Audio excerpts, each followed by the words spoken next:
This meeting is being recorded. Hello, and thank you for tuning in tonight. My name is Anya Kaplan, and I'm head of operations and events for the Fashion Scholarship Fund. And now I would like to introduce our executive director, Peter Arnold. Thank you, Anya.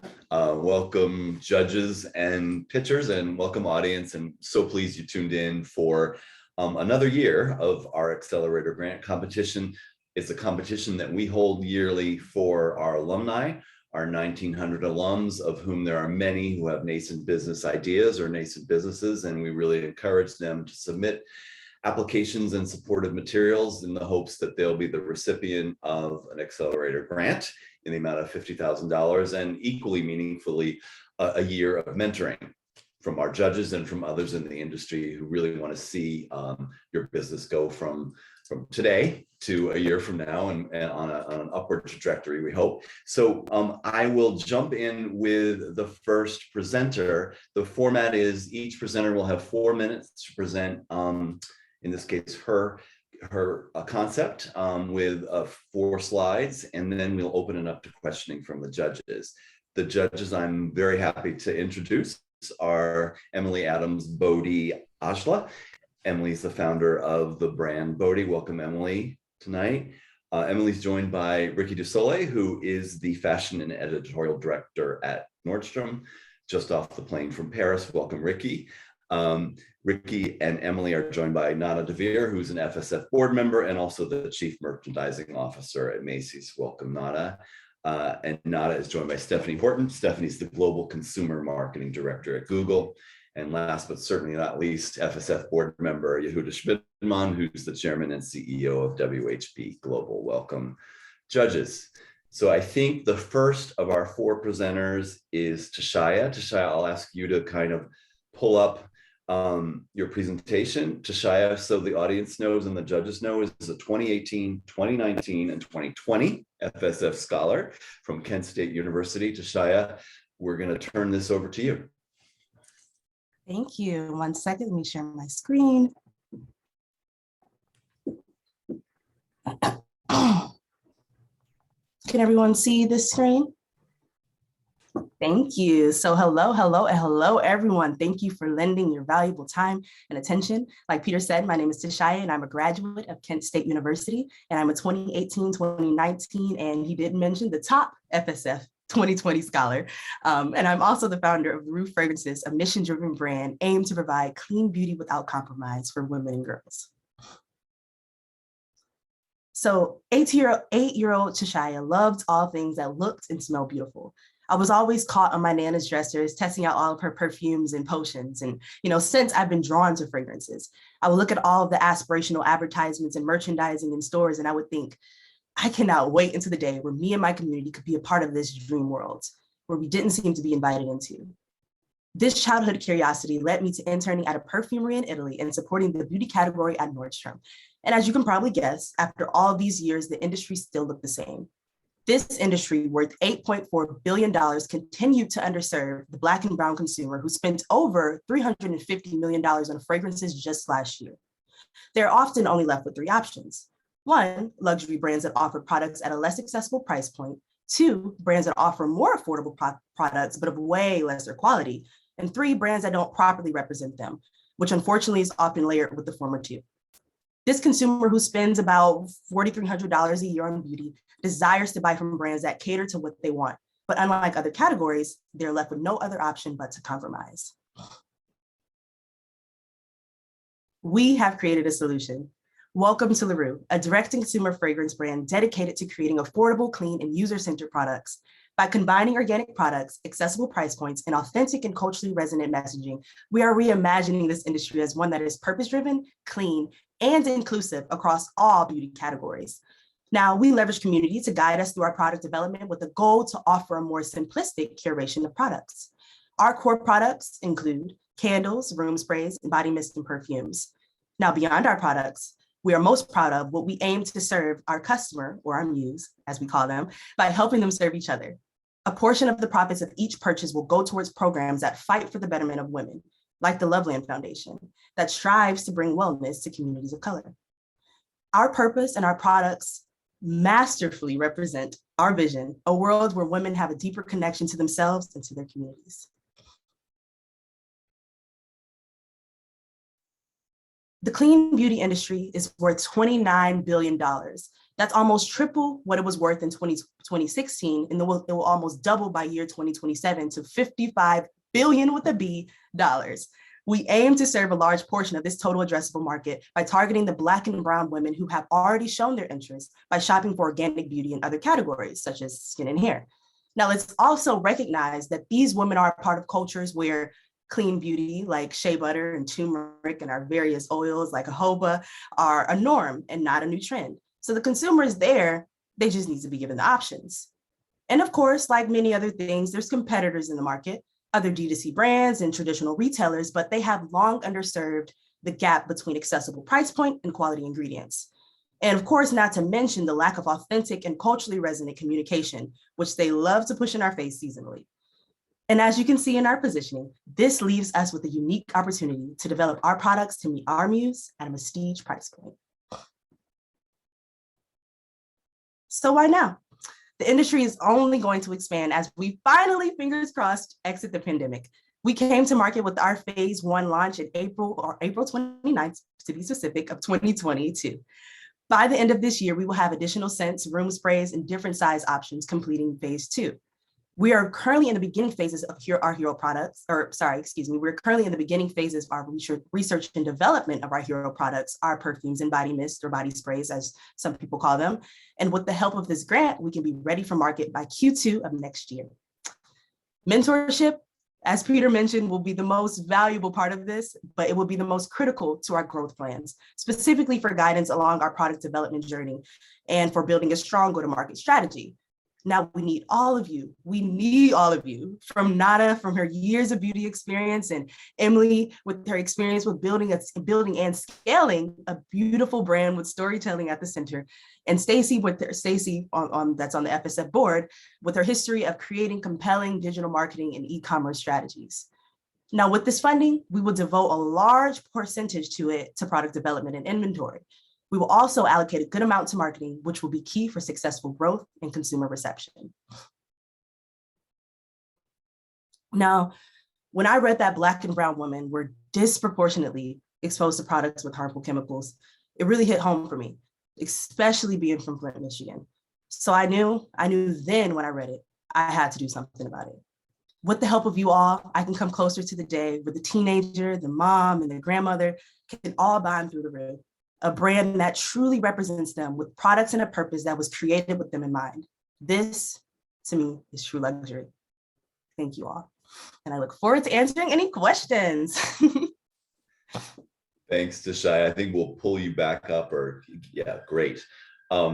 Thanks for bringing to life what was already a pretty compelling set of documents. So congrats on a really nice presentation. So I'll turn this over to the judges now to ask any questions of Tashai. I have a question. Oh, go ahead. Sorry. Go ahead.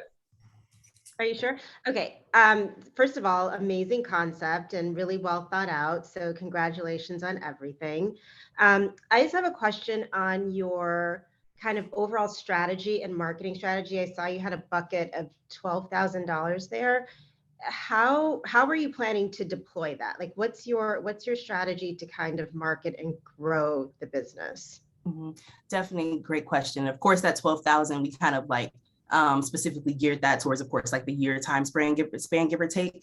The target demographic would be like women ages 25 to like 45-ish. They are really big on social media for word of mouth, getting their beauty products from word of mouth, but also social media. So we will definitely be trying to implement an influencer strategy, but not specifically. We want to hit on the micro/nano influencers to start, like once the product is developed, sending it to them. And we also want to get things very community oriented. So we had thought of, me and my partner, like having specific, even specific like smaller events per se to really get people engaged with the mission of the brand, which is again to connect women. So even events that LaRue would sponsor per se, smaller events. And we thought of again to have one in my city in smaller cities that are typically the ones on the margin. So like the cities that I'm most connected to, of course, are Flint, Michigan, or Akron, Ohio, or which is close to Kent, and of course, New York City, to really get people to understand the purpose of the brand and get people to connect with the mission, but also again, to get to feel and smell, of course, our products in person. So that's kind of where that specific portion of money would go to. Cool. Yeah. Well, you have wonderful energy. It was really great to see your plan, but also to hear you speak about it. And I wanted to know if you have thoughts on not just where you're manufacturing now, but as you scale where you're going to manufacture, because it seems as though, you know, you're definitely concerned about how community plays into it, and being from Flint. I just wanted to hear, you know, maybe your goals on that. Mm-hmm. So to start, I'm super passionate about this question. So to start, we're of course looking to like find the most accessible and the most accessible way to manufacture in terms of like something that's near home or near me, something that I can be interactive with. One of my mentors, he's a nose at the niche perfumery that I mentioned.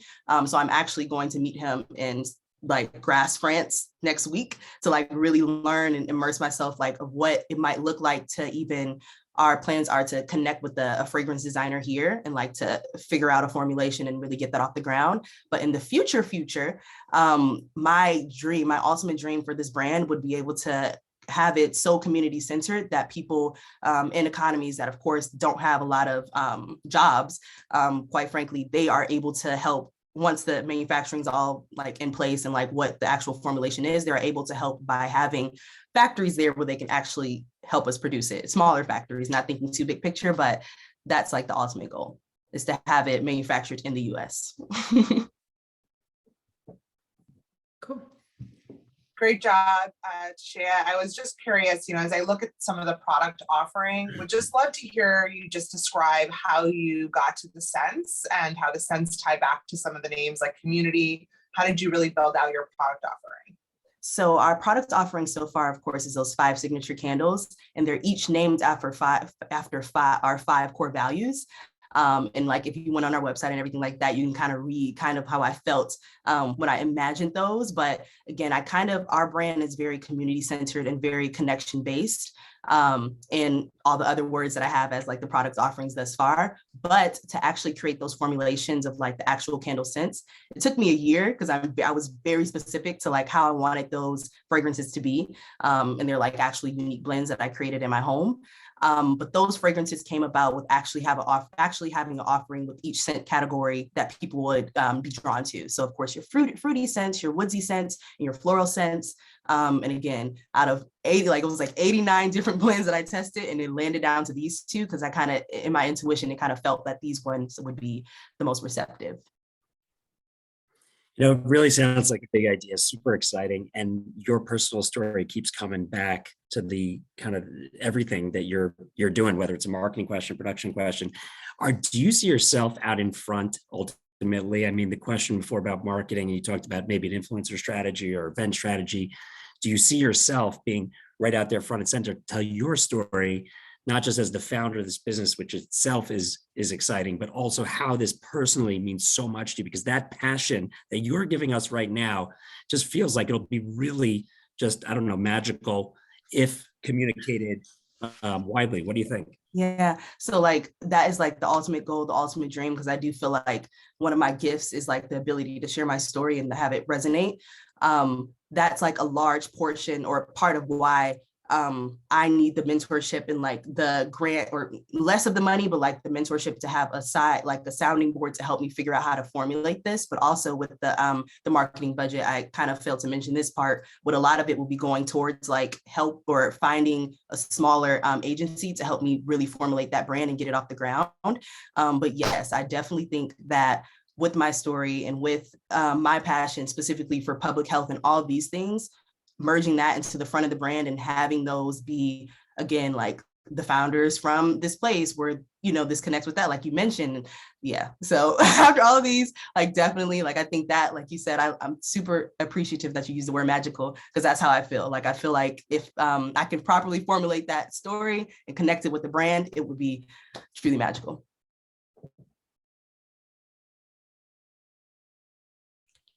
Any other questions for Tashaya, guys? I'd read, Shai, you're an amazing presenter, but I would say, I read somewhere in there about sort of the Give Back program. How integral is that to your business plan and something you see in your marketing approach? It's extremely integral. I'm sorry, it's extremely integral. I kind of looked at, when I ideated this brand in 2020, I first thought of how can I create conscious, or how can I play off the thing of conscious consumerism? How can I create a brand that falls under the social entrepreneurship model? So the giving back 5% of each purchase to a nonprofit that's relevant is extremely critical, because our customers care about that right now. For example, like after we launched, unfortunately, that's when the mass shootings in Texas happened. And so that's where we donated, because we didn't have like, oh, we have to do it quarterly now. It was kind of just flexible since we're so small. We donated that portion that we raised within that month to, since it was something so critical, to a family that specifically was, unfortunately impacted by that situation. And then also our next upcoming donation will be going to an organization, which we're still on the lookout for, that supports reproductive health. But I think that's what draws us, our customer or consumer, to us, and because they want to give back. And unfortunately, these women that are, again, on the lower end of the economic standpoint, they want to give back, but they don't see themselves having like, oh, I have enough money per year to donate to a charity. But with their purchase, they're donating to a charity. So like they're getting something good, but they're also donating to a charity, and they can feel good about themselves knowing that their purchases matter. So yeah, that's something that I'm like, whatever happens, it has to be something like, even if it was, we had to change the percentage given the margins after we actually created the formulation. It has to, something like that has to be a give back element, to answer your question. Thanks, Tashaya. I think that works timing wise. And thanks, I think everybody touched on, the magicalness of you and your idea. It's really a very potent alchemy in terms of just your compelling persona and your idea. So thanks so much for bringing it to life for us. Really well done. Thank you. Thanks. Great. So Anya, I think our next presenter is Britt. Great. So Brittany Mori, for our audience and our judges, is a 2017 scholar from Parsons School of Design. Welcome, Britt, and I'm going to turn this over to you. Okay, perfect.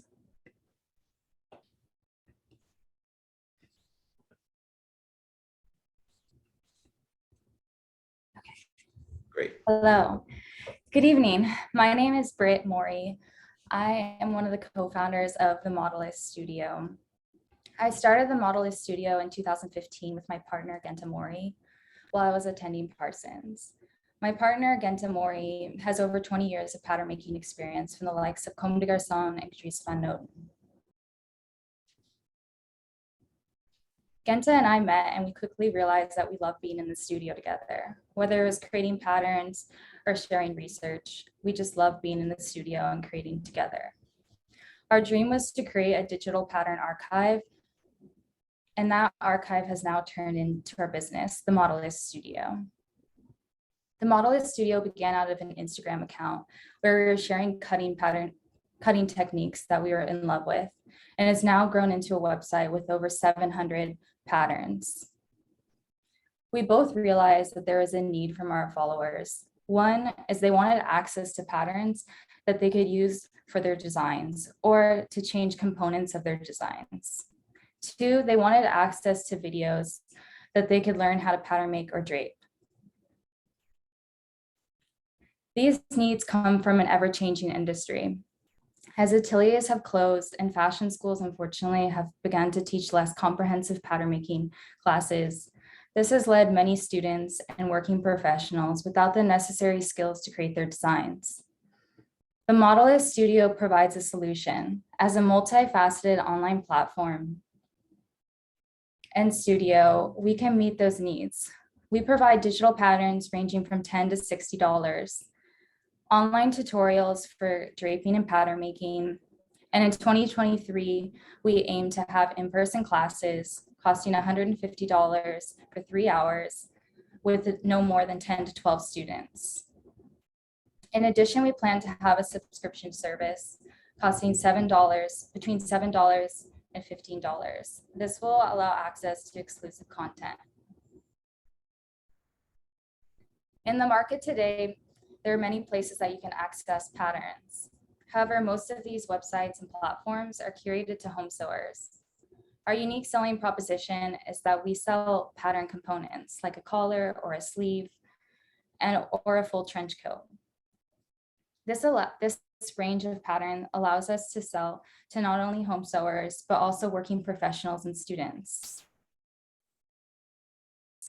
The FSF grant will give way for us to grow into a profitable business. It would allow us to purchase the necessary equipment that we need, such as a full-scale printer, scanner, software such as Optex, and most importantly, it would allow us to rent a studio space outside of our apartment. This studio space would allow us to not only hold the equipment, but it would also allow us to hold in-person classes. This has truly been a dream of ours to be able to have our own space, and the opportunity from the FSS grant would allow us to do so, in addition to having mentorship on how to run our business financially. Our mission at the Modelist Studio has always been to share fashion's history of pattern making and cutting techniques. We truly hope to inspire the next generation.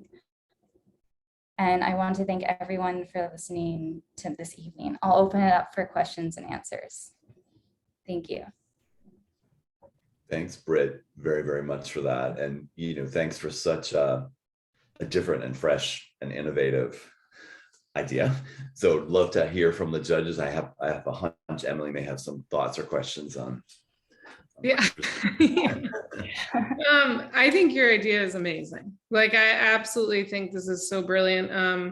I truly believe that, education and knowledge is the greatest gift that you can do as both like a designer, but just like a person in your community. So at Bodhi, it's something that we strive for every day is how can we not just give a product, but how can we teach people and train people to do things like mending, repair, preservation.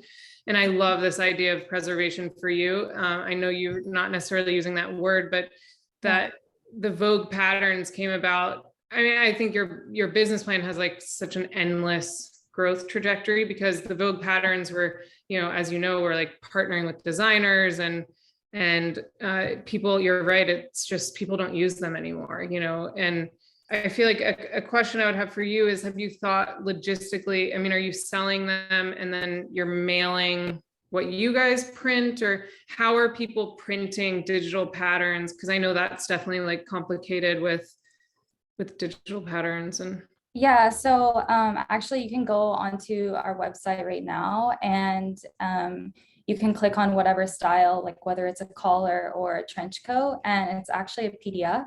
So you can print it from an inkjet printer and then you just tape it together. You just print it at 100% scale.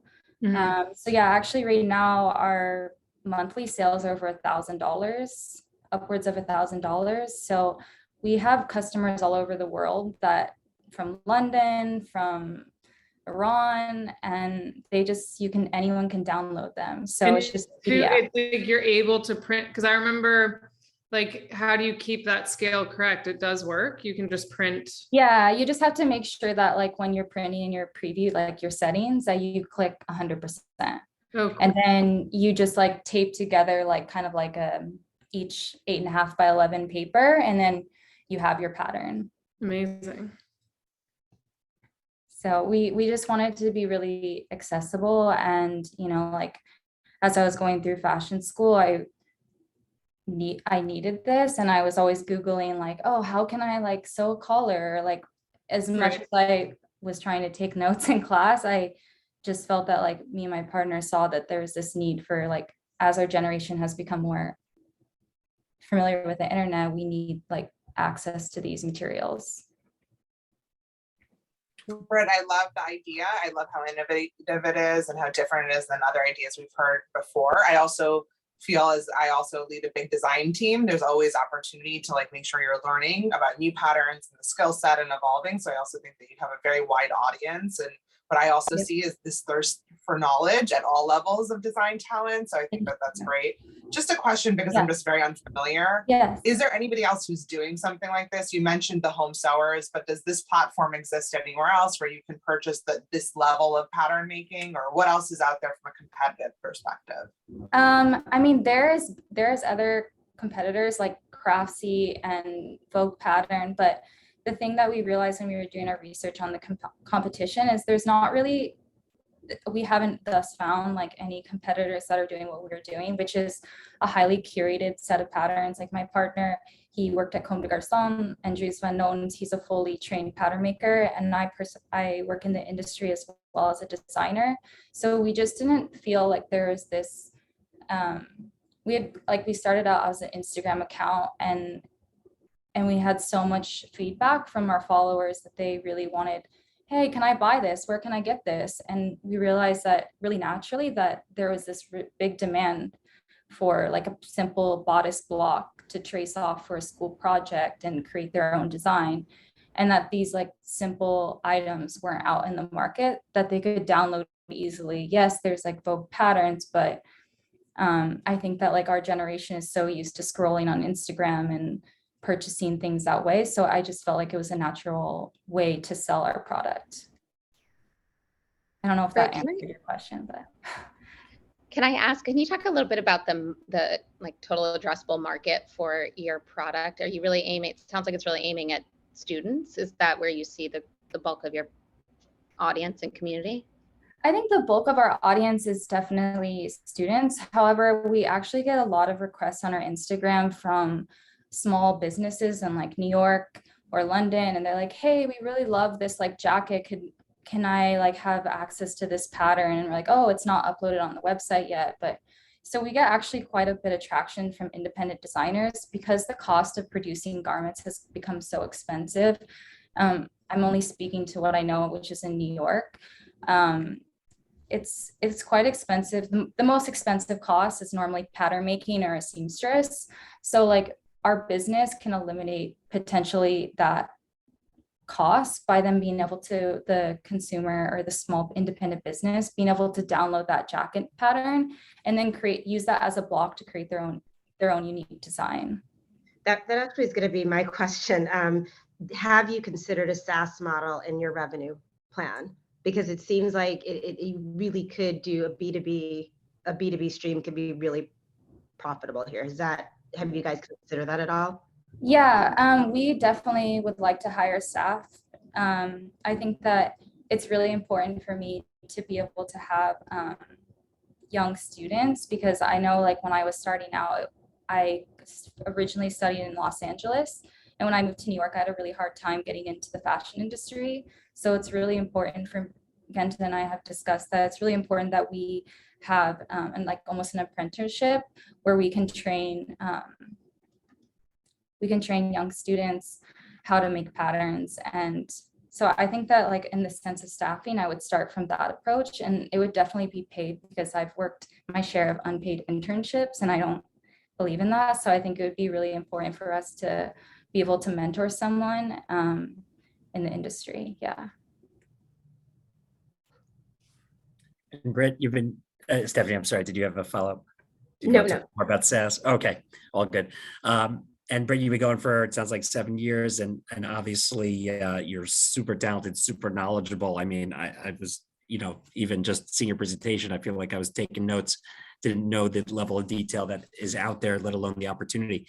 Just curious, as you started Instagram and now your business continues, I think you mentioned London, has there been interest globally? And just thinking also, I guess to Ricky's question too, just how big this opportunity might be, first on students, then on businesses. Have you seen interest outside US in a meaningful way? Yeah, definitely. I mean, our top countries are France, Korea, Japan, India, Canada, Italy. Those are the most like our analytics from our website. And US being number one, but we, from our analytics, like most of our page views are from those countries. So there's definitely a demand globally. And actually most of our Instagram DMs are from all over the world asking like, how can I have access? Like, do you have like private tutoring, or so there's definitely a demand. And at one point, actually, our account was over 100K on Instagram, and that's really when we were at our height, but unfortunately it got hacked. So however, even within since I wrote this business plan, we've grown like 4K. So there's definitely a demand worldwide. Thanks so much, Brett. Clearly it's a really interesting concept, and you piqued everybody's interest on the judging panel. So thank you very, very much. Thank you so much. Great. Anya, I think our next presenter, our third, is Shun Lee. So Shun, we're going to ask you to appear on our screen and pull up your slides. Hey, Shun. So the audience and judges know Shun is a 2019 and a 2020 scholar from Parsons School of Design. Shun, I'm going to ask you to present from here. Sure. Can you hear me? Yeah. Hello, my name is Seun Lee. I am 2019 and 2020 FSF scholarship recipient. I graduated from Parsons studying fashion design and economics, and I'm the founder of CTBT Studio, which is a sustainable unisex streetwear brand started in 2021. To give a brief story behind the brand, living my whole life in Korea and moving to New York City like 5 years ago opened my eyes a lot. Back in Korea, people used to shop at a district called Dongdaemun, where all cheap, mass-produced knockoff products were produced, and nobody, including myself, realized the problem. So on the first year I came to New York, I learned a lot how the fashion industry could be, and started dreaming the way that I could contribute in changing the norm. So right after graduation, I started my brand CTBT Studio with about 15 varieties of GOTS certified organic cotton t-shirts, working with BSCI certified factories, which now expanded to many other categories. When designing the products, I bring inspiration from the sustainability itself and alter them into cool and clean design. Through products with graphic designs and vivid color that embodies this sustainable message, I aim to break the visual stereotype that people still has towards sustainable fashion, which is often thought to be warm or earthy. Started with $20,000 of my personal investment from scholarships, CTBT Studio opened its first pre-order in October last year and released the whole first collection in January this year. I've been making around $6,000 of monthly revenue since January, which is also when I started our first offline pop-up. For the remainder of this year, we're also currently working on different collaboration projects. First is the vegan leather goods created in collaboration with Allegory, made out of unwanted fruit peels. These will be released by third to fourth quarter of this year. And we're also planning to keep collaborating with local artists, including YJ Kim and TJ Cog, in making organic cotton t-shirt lines and posters. Sian, I just want to jump in because I'm not sure you're clicking through the slides. Did you mean to click through the slides now, or? Oh, am I not on the? The first slide is on the screen. I just wanted to make sure you felt that what you were saying was accompanied by a slide. Sorry. Yeah, supposed to be on the. Sorry, can I start sharing again? Sure, you can just click back to the second slide. I just wanted to make sure you had that support. There you go. Perfect. This was the second slide. Were you guys able to see the first? This No, one? we only saw that. Yeah, there you go. Start there. Sorry, Sian. Can you see the page moving now? Yeah. Great. So unfortunately, I'm on my fourth slide already. And to realize our vision of promoting and scaling environmentally responsible fashion, CTBT Studio will be concentrating on two main strategies. First is holding aggressive pop-ups, and second is digital marketing. We've pop-ups since January. That was so hopeful in that it efficiently delivered our biggest strength, which is quality of the product and touch of the fabric. And also from July 10th, we'll be having our first exclusive storefront open for 1.5 months near Union Square, which we are currently working with space designer Sung-hyuk Choi and architect Becky Cho. In terms of online marketing, we have been only relying on organic growth strategy until now, but with help of FSF, we'll be expanding with paid advertisements. We're also currently creating fashion NFTs with Fame Universe based in Korea and Singapore, which carries about 50 brands that includes globally established fashion brands. This project is meaningful to us in that fashion NFTs could be a sustainable solution to satisfy fashion needs of people in metaverse, and that it will also help us gain online presence in the Asian market. The grant fund from FSF will be mainly divided into two big sections. One, in getting our brand's online presence, and two, expanding our product line. About half of the grant fund will be utilized in the new interactive website design, working with social marketing specialists and freelance designers and the advertisement itself. The other half will be mainly used in expansion of products, which includes CTBT Vintage Series and developing new product categories. By launching the Vintage line and using new sustainable textiles that we haven't utilized yet, CTBT Studio will be able to expand our solution method to from the traditional industry practice. Also, up until now, working as a sole member of company, I've been putting myself in every aspect of the business, from designing, photographing, e-commerce, and even makeup. And the FSF mentorship program, ranging from designers to merchandising and marketing experts, will help me tremendously in establishing and scaling CTBT Studio's own strong universe. So I hope FSF grant and mentorship could help me really accelerate my journey towards the dream through CTBT Studio. And I'll open it up to questions now. Thank you, and sorry for the screen problem. No, don't give it a second thought. And your presentation was packed with so much. We really got a lot out of your 4 minutes. So thank you, Sian. I'm going to turn this over to the judges and maybe pull you back up. And great. Hi, you mentioned NFT as a way to market right now. Given that it's still kind of in its infancy and maybe a little unproven as far as marketability, how do you what's your plan there? How do you expect to gain traction through metaverse and NFT right now?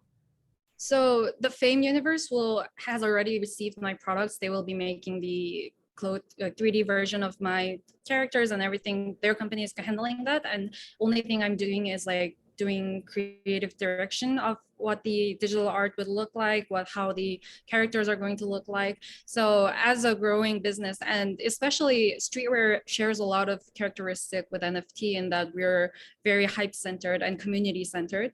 So yeah, I believe it will be worth a try for emerging brand for Dewey, especially as a streetwear brand. And especially since we do not need any investment to do it, I thought it would be worth a try. Thank you.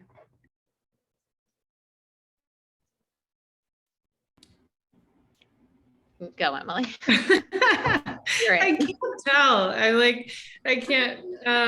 Anyway, no, I just wanted to hear a little bit about your goals for scaling your business. I know, you have these amazing pop-up opportunities that are, in the next month or, in this, I guess, the fall. But what about, are you partnering with wholesalers, or have you thought about expanding out of just direct to consumer, or what are your thoughts on that? Currently, I've been only doing direct to consumer model because our markup is about 160%, and the wholesalers that I've contacted until now have talked about 30%, taking 30% off from the sale, then which leaves about 50% of the profit to me. And since I've been doing everything alone while having full-time job until last month, I thought establishing the brand identity and focusing on our own online channel needed more focus than doing wholesale. But definitely with FSF mentorship, there was reaching out to wholesale was one of the things that I really wanted to get mentorship from. I have a question for you. Just as it relates, it sounds like a lot of it is driven from your own personal taste and your direction. As you look to grow your team, sort of who would you bring in? Curious, how you would expand your team, where you would prioritize given sort of the many things that you're looking to do as you grow. Since our target market is heavily dependent on social media, and also the advertisement that I'm thinking about is also mostly dependent on social media marketing, performance marketing, I think graphic design would be the most important, and getting photographers. Since I'm doing the clothing designs and I think all the lineups and colors goes really well together, I think professional touch to curate them better in social media and in advertisements, it's the most important thing that I need help from. And that's where I'm going to find my first employee in. over the time of the brand launch, like what has been the most surprising thing or the most exciting thing about the customer's reaction to the product? Like what have they really been drawn to? So having physical pop-up location, I could really see how people react to our products, what they love about our products. Most of the people who walks by and just touches our clothes just stands and look at the other designs just because of the touch. The touch of the fabric is actually one of the kind that I haven't really experienced from any other streetwear brands that I love to wear. So I think that's one of the things that most excites me when I hear from the customers. And in terms of what I've done and what I'm going to be doing, I think the most exciting thing that's happening to the brand is having offline storefront in 10 days. What does the success look like? Not in the near term, which you've articulated so clearly, and even the sort of mid-term range you've articulated very clearly, but kind of like 5 or 10 years from now, what is success for you? How will you know that you've achieved what you had hoped to achieve, starting with the Accelerator grant pitch that you've made today, and obviously everything you've done until now, but what will definition of success look like? For me, the definition of success, I need to think about it for a sec. So I set my competitors to not only be just sustainable streetwear brands, but just like traditional streetwear brands that we know, like Stussy, Supreme, Babe. And I think at the point where people appreciate CTBT not as a sustainable streetwear brand, but just a streetwear brand that uses sustainable method itself, I think that means that the design brought enough hype of the customers, and it's enough to form a community without the keyword sustainable. So I believe that's going to be my gauge of success.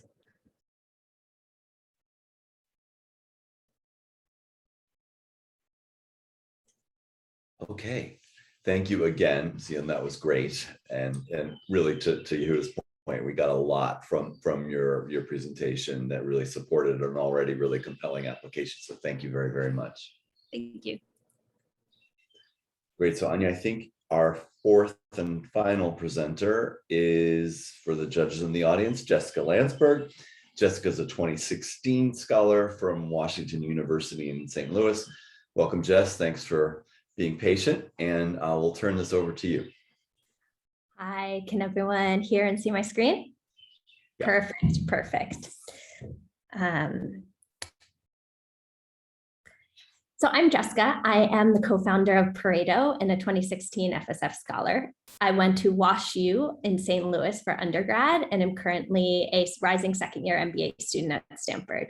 I'm really honored to be here today. Currently, brands are focused on more product more often. Shein launches 1,000 new products each day as they chase constant newness. Yet on the other hand, women reach for the same core pieces day after day. We found that women wear 20% of their closets 80% of the time. And these wardrobe essentials haven't actually changed much over the years. Just look at your denim jacket in the early 1900s to now. So what does this all result in? Getting dressed is unnecessarily challenging. As brands chase constant newness, it overcomplicates the core of the wardrobe. If you search denim jacket on Zara, it returns over 40 different denim jackets that women have to sift through. At Pareto, we are a retail brand that makes getting dressed the easiest part of your day. We've started with women, but men and children are next. So we do this in 2 ways. First, we make the best version of those core wardrobe essentials using our fully traceable farm-to-closet supply chain. We spend months perfecting fit, maximizing versatility, testing its durability, and ensuring it's responsibly made. We're able to do this because of our fully traceable farm-to-closet supply chain. This means we work with our partners at every stage of our supply chain, from the organic cotton farm in Texas, to the spinning mill in North Carolina, to the fabric knitter in Massachusetts, to the dye house in Pennsylvania, all the way to the sewing factory in California. Working directly with every partner like this is the only way to make the best product quality decisions, but also the most responsible decisions at every single one of those stages. For example, from a product quality perspective, we ensure we use long staple length cotton fiber to achieve durable yet soft fabric. From an environmental perspective, we work with dye houses that have extremely strict wastewater treatment standards. Then we further simplify life by making getting dressed in the morning a breeze. We ping ongoing personalized styling inspiration, or recipes we like to call it, to you based on the Pareto pieces you already purchased and style preferences. So we're taking the brain power out of getting dressed. These emails already have open rates of over 80%. We're building a tech-enabled apparel brand, and we're already on our way. Since launching at the end of 2020, we've brought 5 products to market: t-shirt dress, crew neck sweater, tank top, field jacket, and sweatpants. We've hit over 65K in sales, spending $0 on customer acquisition at a 45% gross margin. And our customers are loving the brand. 30% of our customers have made 2+ purchases. We've shipped orders to over 40+ states and have a return rate of less than 5%. We fully self-funded Pareto to date and have a clear path to 1.2 million in annual revenue in 3 years. Our key focus over the next 12 months is starting our customer acquisition engine, and the FSF Accelerator grant money would be so valuable and allow us to jumpstart our progress. We'd use the funds to scale up our affiliate marketing, test and learn with paid ads, and invest in community building tactics. My co-founder Olivia and I have deep expertise across the retail P&L from our time working as sales associates at Madewell, in-house for brands such as Band of Outsiders, J. Crew, and Target, and then serving retail clients as consultants with McKinsey. We've also surrounded ourselves with a great team of mentors, which FSF would only further strengthen. Specifically, we look forward to connecting with FSF mentors to help push us on branding and help refine our strategic roadmap. The time is now. Consumers are embracing less is more. The sustainable fashion movement has only just begun, and the millennial generation is more strapped for time than ever before. Imagine having a go-to brand for the entire family that makes shopping and getting dressed a breeze. Thank you. Thanks, Jessica. That was very impressive, and it seems like your experience has served you quite well to bring you to today. So I'm going to turn this over to our judges.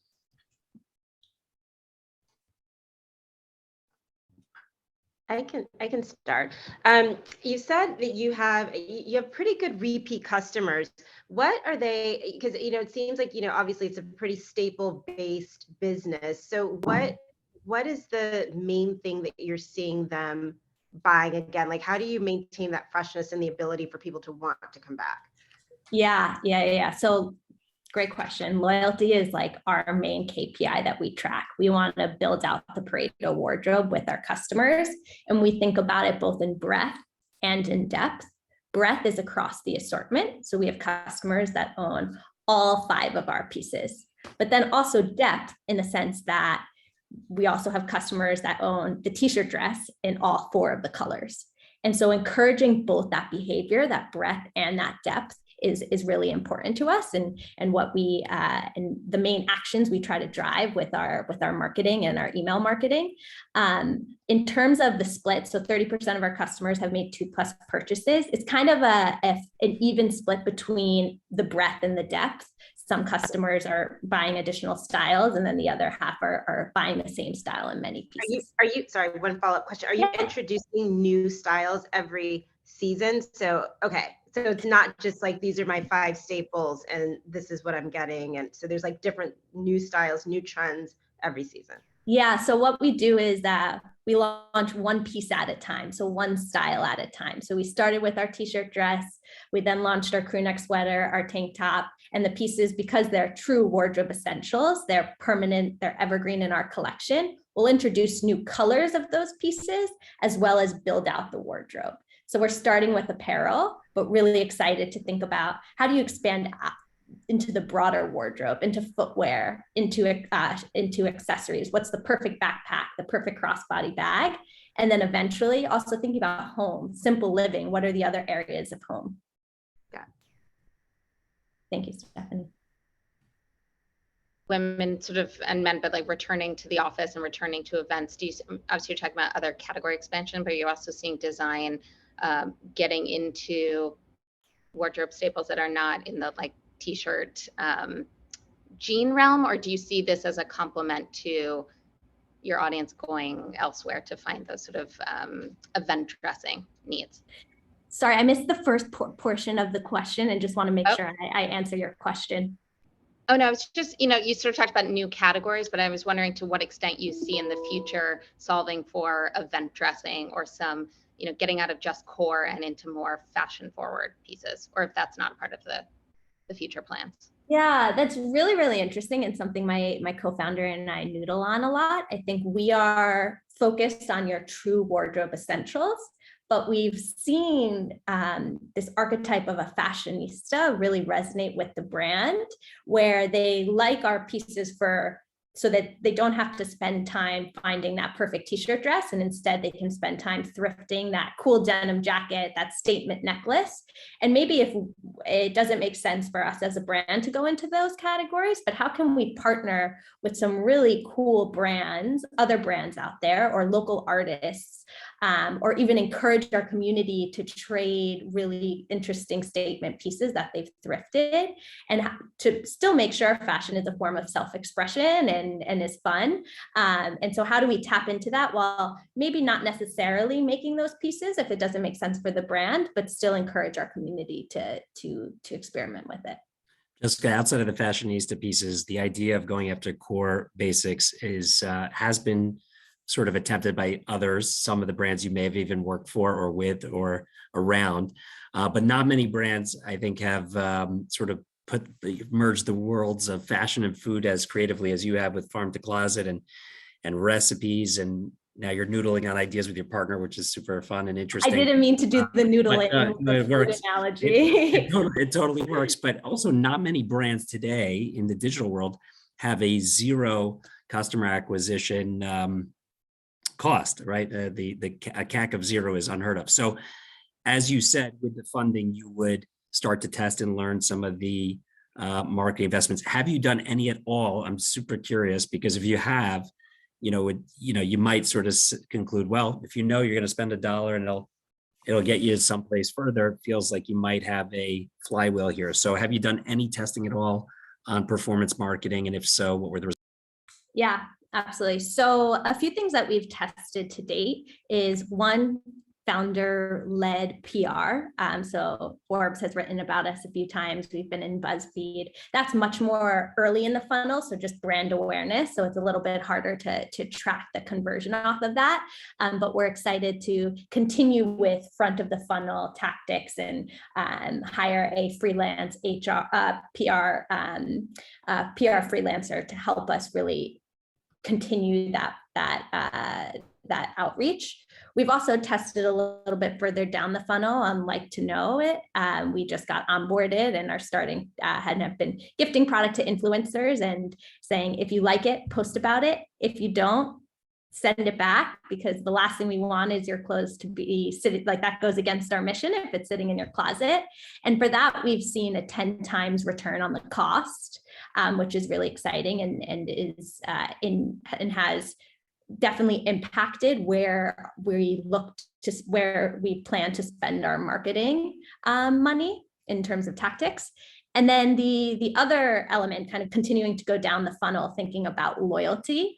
We're really excited to put some of the marketing spend to a formal referral program. We look at Rothy's and their early day formal referral program as best in class.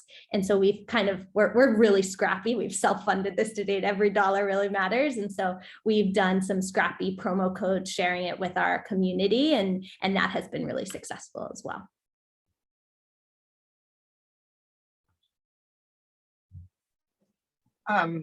Great job, Jess. I have two questions. One is around fit. You talked a lot about fit being so important, and if you're going to have these wardrobe staples and only 5 items, I think that's really important. Talk to me a little bit about sizing and size inclusivity. I see you go from XS to extra large. How are you thinking about inclusive sizing?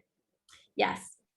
We are really excited to do inclusive sizing, on both ends, both in above an extra large and also below an extra small. I think we've seen from our previous professional lives that to actually do those well, you need the right resources and the right team to do it. And we want to make sure when we do it, we're set up for success and give it the attention and funding that it deserves. And so that's why we've started with the extra small to extra large that you see, but we are definitely we want to be a brand that's relevant across product categories, across genders, across personal styles, and sizing is included in that. In terms of, I think there's another piece of your question around how do we get the right sizing? And so I think that gets a little bit into our design process. So we take a very customer-centric design process. And so we first, so we're working on our cardigan right now, our piece number 7, and we talk with our community about what do you like about the cardigans in your closet, what do you not like? Then we work with a pattern maker to bring that vision to life, and we create a sample right away. And we put that sample, we fit test, we make samples in every size and fit test every size on 30+ women. I have siblings of all different sizes, and it's so important. And just because it fits on an extra small doesn't mean it fits across the sizes. So we fit test all of the sizes across multiple women, and continue to make samples. We invest a lot of money in sample making to refine the fit. And so that being said, like this has worked really well for our first 5 styles, but we're excited with we hope to use the FSF mentoring to really pick the brains of the many, many talented designers and refine our design process to make sure that both for the core size that we offer, but also when we expand into more inclusive sizing as well. Great. And just one more question. I love the idea of these style recipes. I think it's really important to help give customers inspiration of how to wear items and with basics. I think there's probably many ways to do that. Curious around the content that you've been creating, because so much of what you have, I mean, you're mostly in the top business today. So how are you creating those outfits? Like how are you finding the right brands and which ones you're inspiring those customers? Where's that product coming from? Yeah. So really good question. We view this as very much like a crawl, walk, run. We're definitely in the crawl stage right now. So right now we set it up through, so we shoot all the content ourselves. We think about different activities that someone would be doing with our t-shirt dress, for example, and all the different ways to style it. And we try to use pieces that one are on our roadmap, other core wardrobe essentials that we think are in most people's closets, or other things that people can inspire people of pieces that they may have in their closet. And we trigger those through email journeys, personalized email journeys. In terms of the walk and run that we're excited to get to, in terms of the looks itself, like as we grow our assortment, we're excited to pair it with more Pareto pieces. We have gotten, not only are the open rates really high for these emails, but the engagement back with us, they'll be like, I love that blazer. I can't find a blazer. So it really feeds into our product roadmap. Second, in terms of like personalizing it, we would love for this to become a two-way, it's a huge data play here. A lot of the work that I did previously was around helping brands build modern day tech stack. So I think the data play here is really, really cool. And I won't bore you guys with that. But, and then third, in the sense of thinking about what is the best method to deliver this. Right now we do email, and it's something that we're thinking a lot about. Is it an app? Is it something on our website? Is email still the best form? And so we're excited to continue to kind of grow this by testing and learning as we go.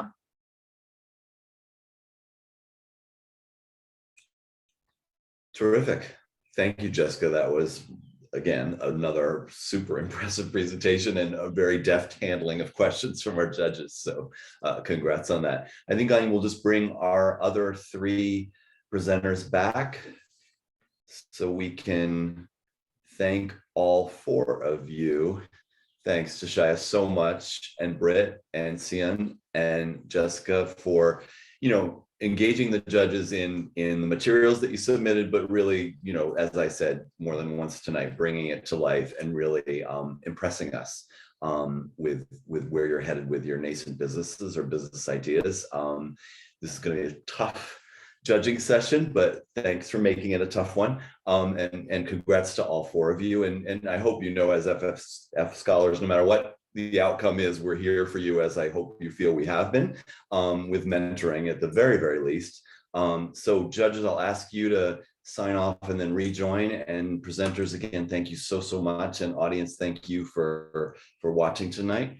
Congrats, guys. Really, really well done. Thank you. Thank you. Really amazing. Thanks, everybody.